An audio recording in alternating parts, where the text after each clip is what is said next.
Icon star Allu Arjun పారితోషికం విషయంలో తగ్గేదేలే అంటున్నాడు. భారత సినీ చరిత్రలో ఇప్పటి వరకు ఏ హీరో అందుకోనంతగా అల్లు అర్జున్ పారితోషికాన్ని అందుకోబోతున్నాడు అంటూ ఒక వార్త ఇప్పుడు సోషల్ మీడియాలో చక్కర్లు కొడుతున్న నేపథ్యంలో ఏ చిత్రానికి ఇప్పుడు అల్లు అర్జున్ ఆ భారీ పారితోషికం అందుకోబోతున్నారు, ఎంత మొత్తంలో పారితోషికాన్ని ఆయన అందుకుంటున్నారు అనేది మనం పూర్తి స్థాయిలో విశ్లేషణ చేసుకుందాం. ప్రస్తుతం మనతో పాటు ఉన్నారు ప్రముఖ సీనియర్ జర్నలిస్ట్, ప్రముఖ రాజకీయ విశ్లేషకులు దుర్గా వడ్లమణి గారు. వారితో మాట్లాడదాం. దుర్గా గారు నమస్తే అండి. దుర్గా గారు, ఐకాన్ స్టార్ అల్లు అర్జున్ గారు భారతదేశ సినీ రంగంలో ఇప్పటి వరకు ఏ హీరో అందుకోనటువంటి భారీ పారితోషికాన్ని అల్లు అర్జున్ అందుకోబోతున్నాడు అనేటువంటి వార్త సోషల్ మీడియాలో చక్కర్లు కొడుతూ ఉంది. ఏ చిత్రానికి అల్లు అర్జున్ ఆ భారీ పారితోషికాన్ని అందుకోబోతున్నాడు, ఎంత మొత్తంలో ఈ పారితోషికాన్ని అందుకోబోతున్నాడు అంటే ఏం చెప్తారు? మీరు పుష్ప 3 అనుకుంటున్నారు కదా? కాదు అందరూ అనుకోవచ్చు, కానీ పుష్ప 3కి కాదు. ఎందుకంటే పుష్ప 2 ఒక రికార్డ్స్ని సెట్ చేసింది. అది సరే, ఇప్పుడు చావా కూడా చాలా రికార్డ్స్ని సొంతం చేసుకుంది అనుకోండి, అది వేరే విషయం. కానీ మన తెలుగు సినిమా చరిత్రలో కావచ్చు, లేదు భారతదేశంలో కావచ్చు, పుష్ప 2 అనేది ఒక పెద్ద హిట్. అది సంచలనమే అది చెప్పాలంటే. అంటే ఒక నెగిటివ్ క్యారెక్టర్ ఉన్న మూవీ ఆ రకంగా వసూళ్లు సాధించడం అనేది బహుశా చరిత్రలోనే మొదటిసారి, మనకు తెలియదు. అంటే అందరూ చాలామంది చాలా రకాలుగా కమెంట్ చేశారు. మెచ్చుకున్న వాళ్ళు ఉన్నారు, తిట్టిన వాళ్ళు ఉన్నారు, తిట్టిన వాళ్ళు కూడా సినిమా చూసిన వాళ్ళు ఉన్నారు, రకరకాలు. కానీ గతంలో కూడా ఈ రకంగా నెగిటివ్ క్యారెక్టర్స్ వేసిన వాళ్ళు, లేదు ఇట్లా స్మగ్లింగ్ క్యారెక్టర్స్ వేసిన వాళ్ళు రామారావు గారి దగ్గర నుంచి ఉన్నాయి. దేవుడు చేసిన మనుషులు, ఇలాంటి సినిమాలన్నీ మీరు తీసుకున్నారంటే చాలా క్యారెక్టర్స్ ఉంటాయి. అంటే దాన్ని కూడా మరి చూపించాలి కదా. ఇప్పుడు ఒక మనిషి ఎట్లా ఉంటాడు, పాజిటివ్గానే ఇలా ఉంటాడు, నెగిటివ్గా ఎలా ఉంటాడు అనేది చూపిస్తారు. మనం కథలు చదువుతాం కదా, రాక్షసుడి క్యారెక్టర్ లేకుండా మనకు ఒక పురాణ గాథలు ఉంటాయా? ఉండవు కదా. సో మీరు అన్నీ కూడా నెగిటివ్ కోణంలో చూడక్కర్లా. ఆ క్యారెక్టర్ని అతను ఎలా చేశాడు, ఎలా పండించాడో అంతవరకే మనం చూడాల్సింది. దాన్ని మనం ఓన్ చేసుకోకూడదు. ఎప్పుడు కూడా చెడును ఓన్ చేసుకోక్కర్లా. సో అటువంటి అల్లు అర్జున్ ఇప్పుడు ఇతనెవరు అట్లీతోటి ఒక సినిమా చేయబోతున్నాడు. అట్లీ ఇప్పటికి 6 సినిమాలు చేశారు.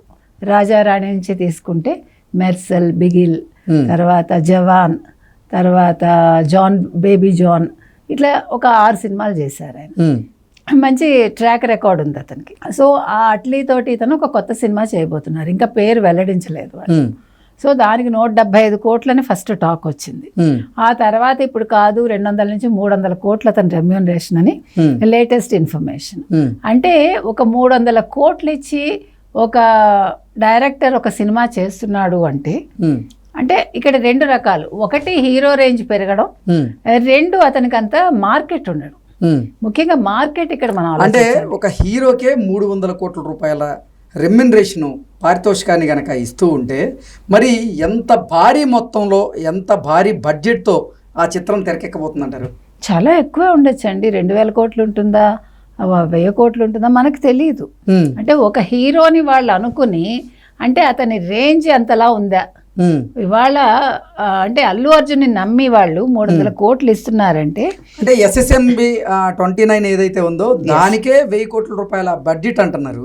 అంటే దాని మించినటువంటి బడ్జెట్ అంతే కదా. ఇప్పుడు అల్లు అర్జున్ అట్లీ కాంబినేషన్ లో సినిమా రాబోతుందంటారా? అదే 2000 కోట్లు అన్న, అందుకే మనకు తెలియదు ఎగ్జాక్ట్ గా. ఉండొచ్చు. అంటే మీరు 300 కోట్లు ఇచ్చి ఒక హీరోని మీరు బుక్ చేసుకున్నారంటే అక్కడ హీరో స్టామినా ఏంటో మీకు అర్థమవుతుంది.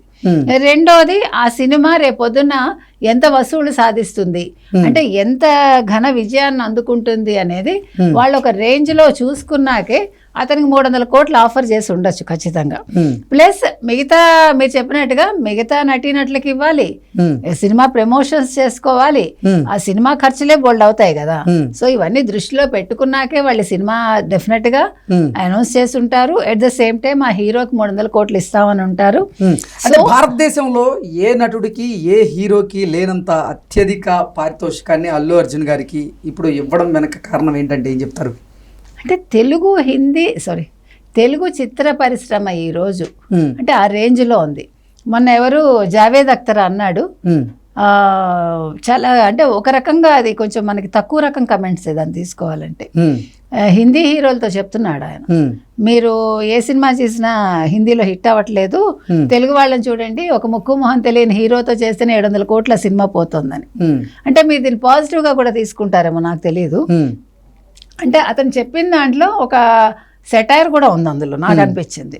అంటే వాళ్ళ సినిమా సెటైర్లు వేసేవారే ఇప్పుడు తెలుగు చిత్ర పరిశ్రమలో కథల్ని, అంటే మనం ఇక్కడ మన హీరోలు తీసినటువంటి కథలు ఏవైతే ఉన్నాయో వాటిని అక్కడ డబ్బింగ్ చేసుకొని లేదా రీమేక్ చేసేటువంటి ప్రయత్నాలు అయితే చేస్తూ ఉన్నారు, దాని ద్వారానే హిట్లు కొడుతూ ఉన్నారు. ఖచ్చితంగా ఈ రోజు ఒకప్పుడు తెలుగు చిత్ర పరిశ్రమను ఎవడైనా చిన్న చూపు చూస్తుంటే ఈ రోజు ఆ తెలుగు చిత్ర పరిశ్రమ మీద ఆధారపడి ఒక హిందీ వాళ్ళు కావచ్చు, సౌత్ ఇండియన్ లాంగ్వేజెస్ వాళ్ళు కావచ్చు, మిగతా వాళ్ళు కావచ్చు, ఒక పాన్ ఇండియా సినిమా అంటే ఫస్ట్ మీకు పాన్ ఇండియా సినిమా ఎవరు తీసారో తెలుసు?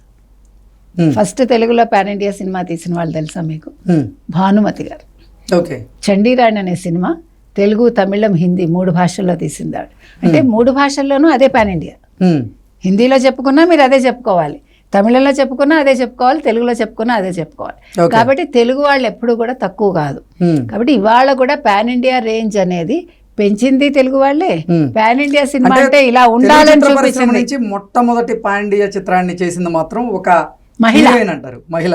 Yes, no doubt. సో నేను అనేది ఏంటంటే పాన్ ఇండియా అంటే వీళ్ళు ఏదో కొత్తగా వీళ్ళు కనిపెట్టలేదు. పాన్ ఇండియా ఆల్రెడీ తెలుగు వాళ్ళు ఎప్పుడో చవి చూపించేశారు. 1. 2 ఇవాళ మన సత్తా ఏంటో అల్లు అర్జున్ ద్వారా ఇంకోసారి ప్రపంచానికి తెలుస్తోంది.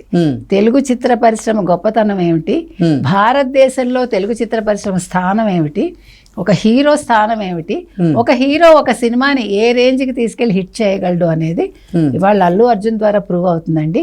అది అల్లు అర్జున్ అయినా మనకు పర్వాలేదు, ఏ తెలుగు హీరో అయినా మనకు ఆనందమే, అందులో ఏం డౌట్ లేదు. కాకపోతే బాలీవుడ్ లో కాళ్ళ త్రయం అయితే నడిచింది.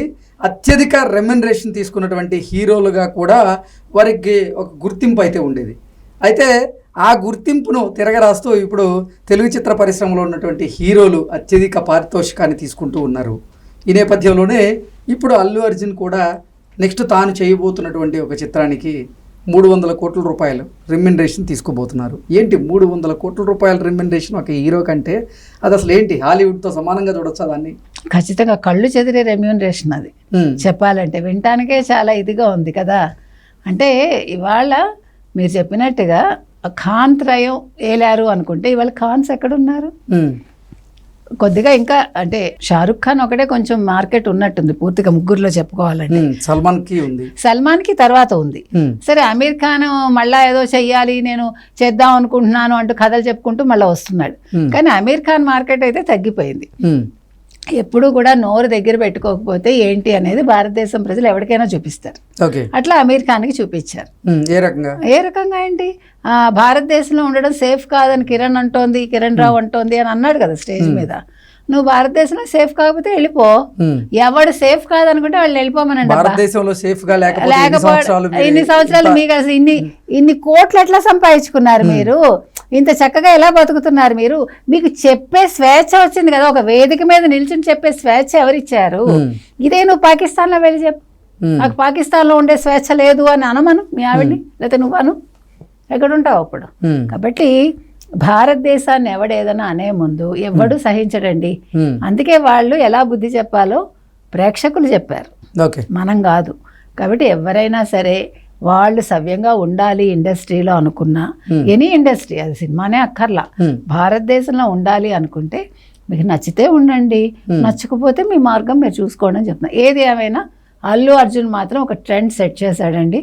Allu Arjun he's the icon star అన్నందుకు ఇవాళ ఈవెన్ రెమ్యూనరేషన్లో కూడా ఒక ఐకాన్ స్టార్గా మిగిలిపోతున్నాడు. ఓకే అండి, థ్యాంక్ యూ సో మచ్.